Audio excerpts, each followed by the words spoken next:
And tonight, in a Hannity exclusive, the author who broke the story about a secret deal between Barack Obama and Hillary Clinton joins me for his very first television interview.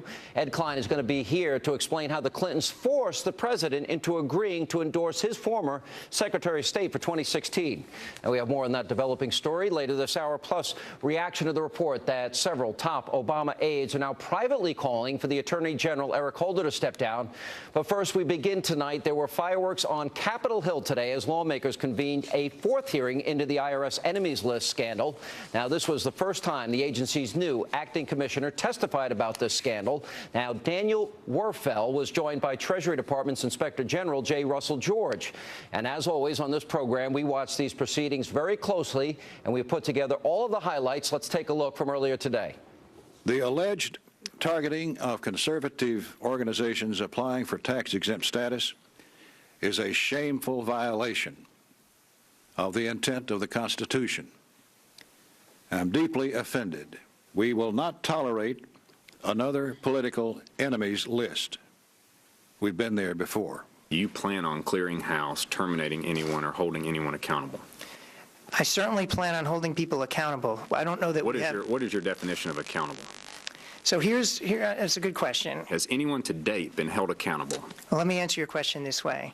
If you look at the IRS organization... That's a yes or no. Has anyone been held accountable? I would say yes. Lois Lerner being on administrative leave is accountability. Is Lois Lerner still being paid today? She is. Is that your definition of accountability? Well, if you'd indulge me just to answer the question again. That's an easy yes or no. How many Americans, how many groups of Americans continue to have their applications delayed? How many groups continue to be held under unjust, unconstitutional scrutiny by the IRS as of today? It's a question that I want the answer to as well. When government targets individuals for their beliefs, this is now an affront on democracy, on our freedoms. What we want to know is who gave the orders? Where did this come from?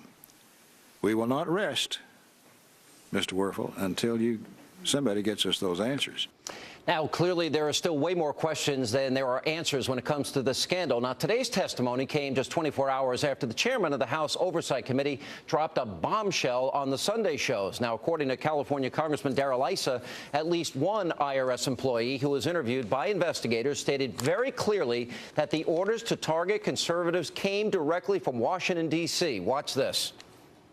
The administration is still trying to say there's a few rogue agents in Cincinnati when, in fact, the indication is they were directly being ordered from Washington. The reason that Lois Lerner tried to take the fifth is not because there's a rogue in Cincinnati. It's because this is a problem that was coordinated in all likelihood right out of Washington headquarters, and we're getting to proving it. Now, this investigation is far from over. Tomorrow, the House Ways and Means Committee will hold a hearing featuring some of the average Americans who are unfairly harassed by the IRS. Joining me now with a preview are two members of that committee, Texas Congressman Kevin Brady and Illinois Congressman Aaron Schock. Gentlemen, welcome to the program. Thank you for being with us. Thanks. Good to be with you. All right, Congressman Brady, first, let's set the table. Do you see this as a political enemies list, sir? You know, I do. In the fact of the matter is, the new acting commissioner had an opportunity today to actually shed light, to tell the truth about where these abuses of the IRS have been, who initiated, how broad and wide and deep it is. Was this personal information shared with other agencies which harass Tea Parties in my region? But I think he's choosing to try to douse the flames rather than get the truth. Tomorrow's hearing is about hearing from the victims of these abuses. I think they'll help shed light on this whole investigation. All right. I think the question, though, Congressman Schock, that we now have to answer, the administration, through Jay Carney and others, they've tried over and over again to say these are rogue agents out of Cincinnati. Now, to prove that point, let me play Jay Carney and others saying that very thing. Watch this. Line IRS employees in Cincinnati improperly scrutinizing 501c4 organizations by using words like Tea Party in quotes and Patriot. IRS employees are placed in a position of great trust. Employees, the tax-exempt unit of the IRS office in Cincinnati, abuse this trust. The apparent conduct by IRS officials in Cincinnati. The exempt organization's field office in Cincinnati, Ohio, used inappropriate criteria Well, the president doesn't know about everything that is going on in every agency of government. Should Mr. Boehner have known? Because this is a neighboring district in Cincinnati where the IRS office is. I don't think you can hold him accountable for what happened in that IRS office. Now, Congressman, before I get to the specific things that people in Cincinnati have said, do you believe those statements, those talking points to be true, sir? Absolutely not. Sean, I raised this very issue 2 weeks ago at our first Ways and Means hearing, working with the Thomas More Society, based in Chicago, my home state, that helped lay out a series of pro-life groups, not 9/12, not Tea Party, not the groups that they say, in states like Iowa, Texas, California, the Pacific Coast region, where these people were illegally targeted, asked questions like, what are the contents of your members' prayers, asked them to pledge not to protest in front of Planned Parenthood in exchange for their 501c3 status, clear violation of their constitutional right. This is proof. We don't have to wonder. We have copies of the IRS stationery with their letterhead asking these inappropriate, illegal questions, which completely, to your point, proves that their statement that this was just Cincinnati is completely bogus. And this reminds me too often of what happens in my home state of Illinois. The Chicago machine has infected Washington, D.C., and these guys are using the muscle of government to try and snuff out any political opponent they see. All right, I'm going to go through a series. We have the transcripts of interviews with IRS employees from Cincinnati and elsewhere, and I want to go through it because that narrative that they've been advancing does not appear to be true based on what these employees are saying. For example, one of the transcripts says, did you, your supervisor, give you any indication of the need for the search in any more context? He told me that Washington, D.C. wanted some cases. Next one, another interview with an IRS employee. So as of April 2010, these 40 cases were held at the moment in your group. Is that right? Some were. How many were held? Less than 40. Some went to Washington, D.C. How many? I sent 7. And then it goes on to say in another question, so what do you think about this, the allegation that's been made? I think you've seen a lot of press reports that there were 2 rogue agents in Cincinnati responsible for all these issues that we've been talking about today. What do you think about those allegations? Quote, it's impossible. As an agent, we are controlled by many, many people. We have to submit many, many reports, so the chance of 2 agents being rogue and doing things like that could never happen. Now, I have some more I'm going to get to in a second. Congressman Brady, what's your reaction to that based on the talking point that it has been advanced that these are rogue agents?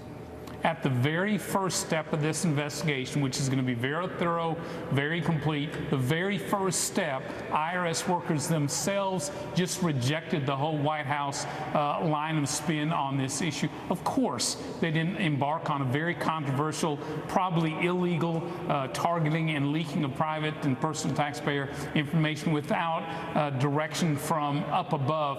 How far that goes, how broad that goes, we're going to get the truth. But think of this. This happened in the very first step. I think as we go through all the abuses on the targeting of donors and organizations, the leaking of private information to media, liberal groups, and maybe to campaigns, I think this is the first step. All right, Congressman Schock, let's go through 2 more portions of IRS employees answering questions. Number 1, question. And you've heard, I'm sure, news reports about individuals in Washington saying that the problem was originated in and contained in the Cincinnati office and that it was the Cincinnati office that was at fault. What is your reaction? Answer. Well, it's hard to answer that question because in my mind, I hear people saying that we're low-level employees, so we're lower than dirt, according to the people in D.C., so take it for what it's worth. They were basically throwing us under the bus. And one last one, question. So it's your perspective that ultimately the responsible parties for the decisions that were reported by the IG are not in the Cincinnati office. Answer. I don't know how to answer that question. I mean, from an agent standpoint, we didn't do anything wrong. We followed directions based on other people telling us what to do. Question, and you ultimately followed directions from Washington. Is that correct? If direction had come down from Washington, yes. But with respect to this particular Tea Party applications, et cetera, I believe so. This seems to contradict everything that we have been told about this story about rogue agents. Right. I mean, these are the employees. What is that? Where does that take us now? Well, it takes us much closer to Washington, D.C., and much closer to the White House. You know, Sean, 2 weeks ago, Jay Carney stood in front of the nation and said, we didn't know anything about this situation. This was a case of a few rogue agents in Cincinnati. Since that time, we've learned that the White House chief counsel was briefed. We learned that the White House's chief of staff, the president's own chief of staff, his closest confidant was briefed. We also know that it wasn't just Cincinnati. It was, as I mentioned, Texas, the Pacific Coast region as well.